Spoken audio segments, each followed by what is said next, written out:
सभी को नमस्कार। आज हम हिंदी काव्य शास्त्र में पढ़ेंगे साधारणीकरण का सिद्धांत। साधारणीकरण का सिद्धांत। साधारणीकरण का अर्थ है सामान्यीकरण, या हम यूँ कह सकते असाधारण है उसका साधारण हो जाना, या हम यूँ कहें कि विशेष का निर्विशेष हो जाना, यानी जो विशेष है उसका विशेष न होकर साधारण हो जाना ही साधारणीकरण है, या असाधारण है उसका भी साधारण हो जाना साधारणीकरण है। साधारणीकरण जो शब्द है उसका सर्वप्रथम प्रयोग भट्ट नायक ने किया था, यानी जो साधारणीकरण शब्द है उसका सर्वप्रथम प्रयोग करने वाले आचार्य है भट्ट नायक। भट्ट नायक ने साधारणीकरण की परिभाषा दी है, भावगत साधारणीकरण तेन ही व्यापारेण विभावाद्य स्थायी च साधारणीक्रियन्ते। भट्ट नायक की ये परिभाषा है। तो इसमें भावगत आए तो ध्यान रखना भट्ट नायक की है। भट्ट नायक ने काव्य के 3 व्यापार माने हैं। अब 3 व्यापार है कौन कौन से? उसमें एक नंबर है अभिधा, 2 नंबर है भावगत व्यापार, 3 नंबर है भोजगत व्यापार। जो अभिधा व्यापार है, काव्य के 3 व्यापार है, उसमें अभिधा व्यापार है, उसका विषय होता है पाठ का अर्थ या वाच्य, जिसके द्वारा काव्य के शब्दार्थ का ज्ञान, अलंकारिक अर्थों का सामान्य बोध हो, वो है अभिधा व्यापार। भावगत व्यापार होता है जिसका विषय होता है रस, यानी जिसके द्वारा विभाव, अनुभाव, संचारी भाव और स्थायी भावों का साधारणीकरण हो जाता है, वो होता है भावगत व्यापार। तीसरा है भोजगत व्यापार, उसका विषय है सहृदय, यानी साधारणीकरण स्थायी भाव का रस रूप में भोग। देखिए ये 2015 जो फर्स्ट ग्रेड थी उसमें आया था कि साधारणीकरण स्थायी भाव का रस रूप में भोग होता है, वो कौन से व्यापार में होता है? जो भट्ट नायक ने काव्य के 3 व्यापार माने उसमें से कौन से व्यापार में होता है? उन्होंने ऑप्शन में दिए अभिधा व्यापार, भावगत व्यापार और भोजगत व्यापार। तो साधारणीकरण का स्थायी भाव का रस रूप में भोग होता है भोजगत व्यापार में। हाँ, हालांकि ये बाद में डिलीट हो गया था, उन्होंने ऑप्शन गलत मान लिया था पहले, उसके बाद में बच्चों ने रीट लगाई तो अंत में क्या हुआ कि उसको डिलीट मान लिया गया। विशेष इन तीनों व्यापारों को भट्ट नायक ने काव्य शब्द शक्ति की त्रिसंयता का है, इन त्रिसंयता का है।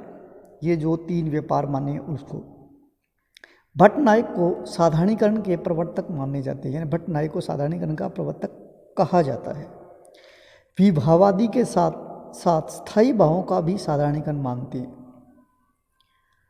आगे बात करते हैं। साधारणीकरण की सर्वप्रथम व्याख्या, देखिए व्याख्या करने वाले सर्वप्रथम है अभिनव गुप्त ने प्रस्तुत की। साधारणीकरण की सर्वप्रथम व्याख्या किसने प्रस्तुत की?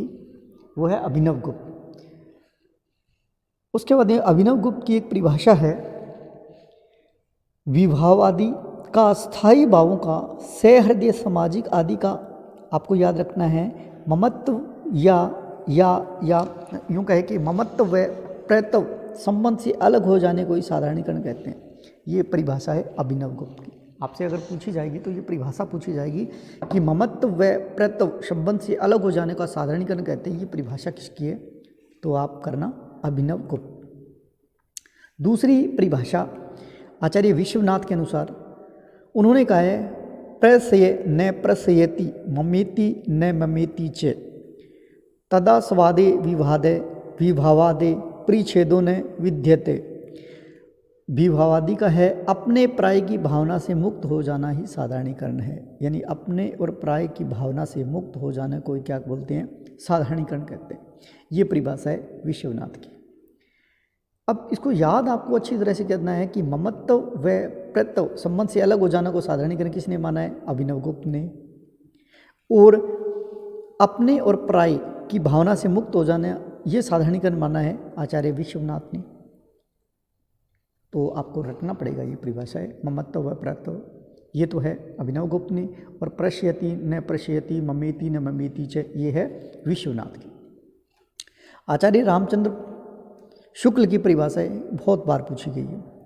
आलंबन धर्म का साधारणीकरण आपको याद रखना है। आलंबन धर्म का साधारणीकरण किसने माना है? रामचंद्र शुक्ल ने। आचार्य रामचंद्र शुक्ल ने माना है कि आलंबन धर्म का साधारणीकरण होता है। साधारणीकरण और व्यक्ति वैचित्र्यवाद निबंध है, वो चिंतामणि भाग फर्स्ट में है एक निबंध, ये भी आचार्य रामचंद्र शुक्ल का लिखा हुआ है। साधारणीकरण के स्थान पर, ये अलग परिभाषा है, साधारणीकरण के स्थान पर दोष दर्शन की स्थापना की, यानी साधारणीकरण के स्थान पर दोष दर्शन की स्थापना किसने की? आचार्य जगन्नाथ ने। अब देखिए इसमें ये भी परिभाषा से आ सकती है, यह दोष ऐसा है जैसा कि सीपी के टुकड़े को देखकर चांदी के टुकड़े का भ्रम होता है। ऐसा किसने कहा है? आचार्य जगन्नाथ ने। तो साधारणीकरण के स्थान पर दोष दर्शन की स्थापना किसने की? आचार्य जगन्नाथ ने। फिर ये परिभाषा मोस्ट इंपॉर्टेंट है, डॉक्टर नगेंद्र की है, जो कवि की आत्मानुभूति का साधारणीकरण माना है। कवि की आत्मानुभूति है उसका साधारणीकरण होता है। ये किसने कहा? डॉक्टर नगेंद्र ने कहा। साधारणीकरण की समस्या को प्रेषणीयता की समस्या कहा किसने? आगे ने। आगे ने कहा प्रेषणीयता की समस्या। साधारणीकरण की समस्या को प्रेषणीयता की समस्या किसने कहा? आगे ने। तो जितनी भी ये परिभाषाएं हैं, ममत्व व प्रत्यव से संबंध से अलग हो जाना है साधारणीकरण है। अभिनव गुप्त की परिभाषा, प्रस्य न प्रश्यति ममेति न ममेति चे, ये परिभाषा है विश्वनाथ की। आलंबन धर्म का साधारणीकरण होता है, ये परिभाषा है रामचंद्र शुक्ल की। साधारणीकरण के स्थान पर दोष दर्शन की स्थापना की, ये डॉक्टर आचार्य जगन्नाथ ने की। कवि की आत्मानुभूति का साधारणीकरण होता है, ये नगेंद्र ने कहा। और साधारणीकरण की समस्या को प्रेषणीयता की समस्या कहा? आगे ने। उसके बाद में बात करते हैं समस्त काव्य व्यापार का साधारणीकरण माना है। ये किसने माना? समस्त जो काव्य व्यापार है वो उसका साधारणीकरण माना है नंद दुलारे वाजपेयी। तो आपसे प्रश्न ये भी पूछा जा सकता है कि समस्त काव्य व्यापार का साधारणीकरण किस आचार्य ने माना है? वो है नंद दुलारे वाजपेयी जी। अब डॉक्टर श्याम सुंदर दास की कुछ परिभाषाएं हैं साधारणीकरण की। सहृदय पाठक अथवा श्रोता के चित्त का साधारणीकरण माना है किसने? श्याम सुंदर दास ने। साधारणीकरण की व्याख्या में मधुमती की भूमिका का वर्णन किसने कहा, किसने किया है? ये भी श्याम सुंदर दास ने। चित्त के एक तान व एकले होने को साधारणीकरण माना है किसने? श्याम सुंदर दास ने। हिंदी में पंचम वर्ण के स्थान पर सर्वप्रथम अनुस्वार का जो प्रयोग करना बताया था वो भी श्याम सुंदर दास ने। तो ये परिभाषाएं हैं, जैसे सहृदय पाठक अथवा श्रोता के चित्त का साधारणीकरण माना डॉक्टर श्याम सुंदर दास ने। साधारणीकरण की व्याख्या में मधुमती की भूमिका का वर्णन किया, ये भी श्याम सुंदर दास ने। चित्त के एक तान व एकले होने को साधारणीकरण माना है श्याम सुंदर दास ने। और हिंदी में पंचम वर्ण के स्थान पर सर्वप्रथम अनुस्वार का प्रयोग करना माना, ये भी डॉक्टर श्याम सुंदर दास ने।